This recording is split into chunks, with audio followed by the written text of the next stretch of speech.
Today we're going to be taking a look at Showgunners. First off, the sensitivity was too high for me from the start. I recommend changing this for anyone that's approaching it. I use a lower sensitivity natively, so I can only imagine how uncontrollable this may feel to somebody that uses a higher sensitivity than me. Next, camera controls. Once in game, I noticed that the camera feels too close, even when zoomed all the way out. You can change to direct overhead camera, but this makes the game feel claustrophobic for me. Changing camera settings only does so much, as a lot of the smaller maps will also end up forcing you to have a more vertical camera position when you're along the edges of the map. However, it was nice to play a game with good and what I thought up to this point were standard rotation controls, that being Q and E in addition to middle mouse for rotation. Regarding level design, the levels are very cluttered and chaotic, making it hard to discern things. This is most relevant when it comes to the overworld traps. Traps can also be unclear as to when they do and don't trigger.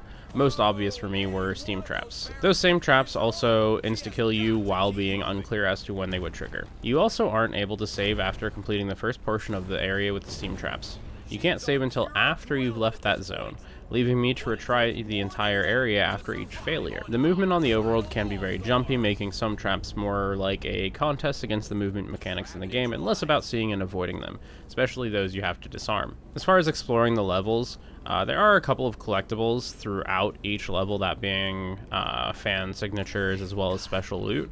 There is a collectibles checklist on each level, which is a nice add, especially since I don't usually like replaying most games, but I also am a completionist that doesn't want to miss anything on my playthroughs. Unfortunately, though, with that, there is no map, so exploring the area to try to find where everything's tucked away can lead to a lot of backtracking and retracing your steps. On to gameplay. The combat starts out as being very mediocre, as you don't have a lot of skills to change up combat. You're also given a mentor character during the first level who is strong enough to do whatever they want without dying, which can take away any concern with how you play the levels out. After you get to the third level, characters start to feel more unique, which really livens up the gameplay. Unfortunately, Scarlet starts to feel like she has only one path she can go down with her skill points. As far as I could tell, there is also no way to respec characters, so you are stuck with the skills you choose. Fortunately though, you will eventually get all the skills unlocked if you complete all the optional fights.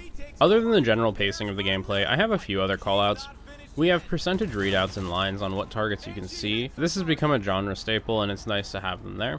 Much like Miasma, some of the lines you get on characters don't make sense, but having access to that information before you make a move is nice. Fame-based unlocks are a fun and thematic way to get upgrades for your squad. Unfortunately, some of them are a little lackluster, or there seems to really only be one obvious choice for each level of fame. The fame system is fun because if you want to get certain upgrades, you do have to decide, do you want to be nice, do you want to be funny, etc. with fans? And if you're like me, even if they are fake and it is simply a checklist that gives you certain points, I want it to be like a little roleplay. So I want to be, oh hey, you know, this person was a fucking asshole, I'm fine being an asshole. But if this person's like nice and celebratory, I don't want to be an ass to them. I want to be nice, I want to be funny or whatever. Getting back on track, guns offer a lot of unique passives. However, it seems like there are very obvious decisions. I think this is mostly in part because Scarlet can perma-regen action points for kills, so having lethal damage on weapons doesn't really matter and can actually be bad.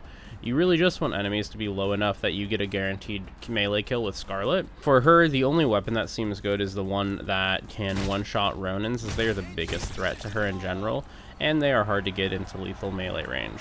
Final note here, I was surprised how much the game won me over in the latter half or the last third of the game. I went from feeling bored and forcing myself through to really getting invested in the story of the game and really enjoying the combat. Some of the mechanical enjoyment does come from the fact that the combos you get later can really open up. You also start to unlock more characters, so you get to run different sets and fights. Menus, the only thing that annoyed me here is that there's no bestiary. With the amount of do X more damage to targets with Y, it would be really nice to be able to pull up a catalog of units so you can know what units are of type Y before combat, so I can equip the proper weapons before moving forward.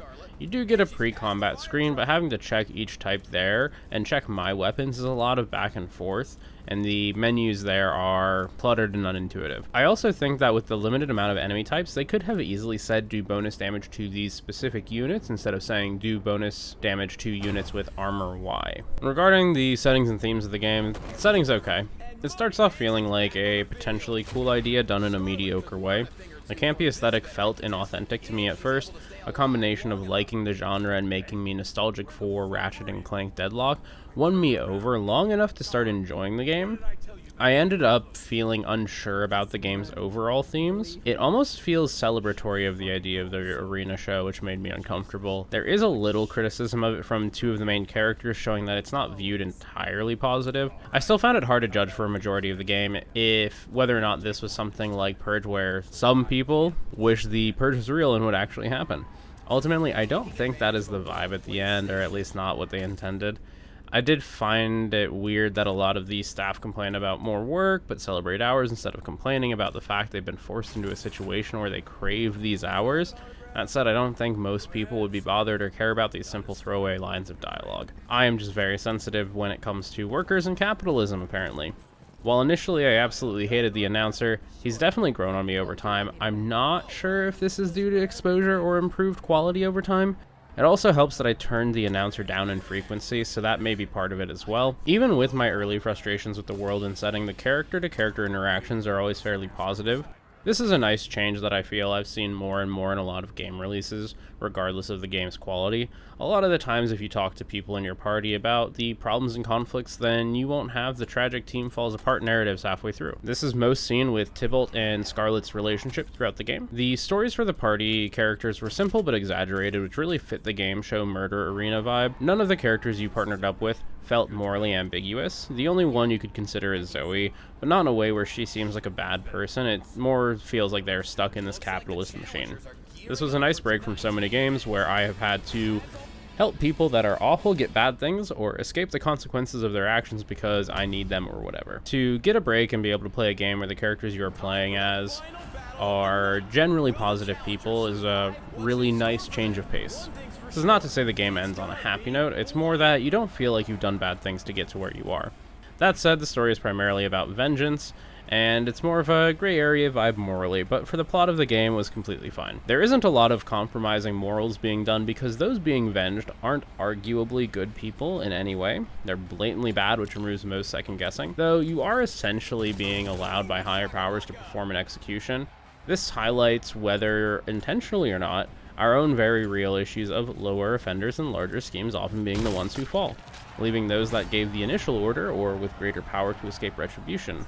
The end of the game leaves it open to continued stories and specifically a possible move towards those higher powers. Being able to see that story through to its conclusion would definitely be interesting, and I'd love to see what, if anything, comes next for this game. Overall, I did really enjoy the game and would recommend it to those looking for a quick and fun tactics game. You may not want to pick this up as a high priority game, but if there's ever a lull in exciting games, I definitely think this is one you can check out.